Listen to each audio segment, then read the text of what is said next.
அனைவருக்குமே வணக்கம். சற்று முன் கிடைத்திருக்கக்கூடிய ஒரு மிக மிக முக்கியமான செய்தி ஒன்று வெளியாகி உள்ளது. சற்று முன் 24 மணி நேரத்தில் ஆளுநருக்கு கெடு, உச்சநீதிமன்றம் இறுதி தீர்ப்பு, இது மாதிரி பார்த்தீங்கன்னா செய்திகள் வெளியாகி இருக்கு. ஸோ என்ன செய்தி அப்படின்னா, ஆளுநருக்கு எதிராக அரசு எதிராக பார்த்தீங்கன்னா செயல்பட்டதாக முதல்வர் ஸ்டாலின் அவர்கள் தமிழக அரசுக்கு எதிராக பார்த்தீங்கன்னா ஆளுநர் நடந்துக்கிறதாக முதல்ல ஸ்டாலின் அவர்கள் வழக்கு பதிவு செஞ்சுருந்தாங்க.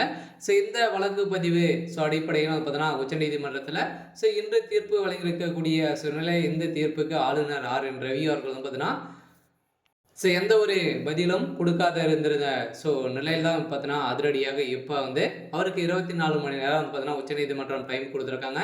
இதுக்கு நீங்கள் பதில் அளித்தே வேண்டும் அப்படின்ற மாதிரி நீதிமன்றம் அதிரடியாக தீர்ப்பு வழங்கியிருக்கக்கூடிய நிலையில் தான் இப்போ அதிரடியாக ஆளுநர் மீது வழக்கு பதிவு செய்திருக்கக்கூடிய தமிழக அரசு அதிரடியாக கூடிய விரைவில் ஆளுநருக்கு அதிரடியாக கைது நடவடிக்கை எடுக்கப்படும் அப்படின்ற மாதிரி தான் இப்போ புகார் எழுந்திருக்கக்கூடிய நிலையில் அதிரடியாக ஆளுநருக்கு 24 மணி நேரத்தில் கெடு நடக்க போகுது. இதை பற்றி இந்த வீடியோவில் பார்க்கலாம். அதுக்கு முன்னாடி நம்ம சேனலுக்கு இப்போ தான் நீங்கள் முதல் முறையாக வந்திருக்கீங்க அப்படின்னா மறக்காமல் நம்மளுடைய சேனலை சப்ஸ்கிரைப் பண்ணி சப்போர்ட் பண்ணுங்கள். வாங்க வீடியோக்குள்ளே போகலாம். பார்த்தீங்கன்னா ஏற்கனவே தமிழக அரசு ஆளுநர் ரவி அவர்களுக்கு தமிழக அரசு எதிராக செயல்பட்டதாக கூறி அவர் மீது உச்சநீதிமன்றத்தில் மனு தாக்கல் செய்யப்பட்டது. தமிழக அரசு சட்டப்பேரவையில் நிறைவேற்றும் மசோதாக்களுக்கு கூட ஆளுநர் ஒப்புதல் வழங்காமல் இருப்பதாகவும் அவர் மீது புகார்கள் முன்வைக்கப்பட்டது. இந்த வழக்கு இன்று உச்சநீதிமன்றத்தில் விசாரணைக்கு வந்தது. அப்போது ஆளுநர் எந்த அடிப்படையில் முடிவெடுத்திருக்கிறார் என்பதை நாளை மறுநாள் தெரிவிக்கப்படும் என கூறிய ஒன்றிய அரசின் தலைமை வழக்கறிஞருக்கு மத்திய அரசு அறிவுறுத்தியிருந்தது.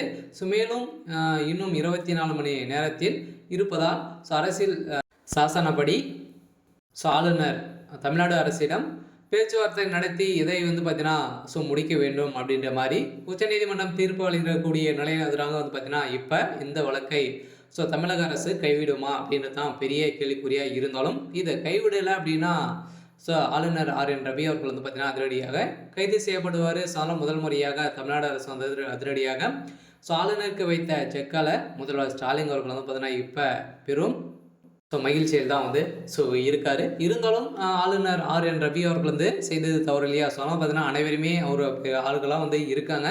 அவர்களை அவமதிப்பு செய்திருந்த நிலையில் தான் இப்போ இவருக்கு எதிராக தொடரப்பட்ட வழக்கில் இந்த வழக்கின் அடிப்படையில் தான் இறுதி தீர்ப்பு உச்சநீதிமன்றம் வழங்கியிருக்காங்க. இந்த தீர்ப்பின் அடிப்படையில் ஆளுநர் ரவி அவர்கள் கைது செய்யப்படுவதாக ஒரு செய்தி வெளியாக இருக்குது. சரி, ஓகே. இன்னைக்கான அப்டேட் பார்த்தீங்கன்னா இதுதான். மறக்காமல் நம்மளுடைய சேனலை சப்ஸ்கிரைப் பண்ணி சப்போர்ட் பண்ணுங்கள். தேங்க்யூ.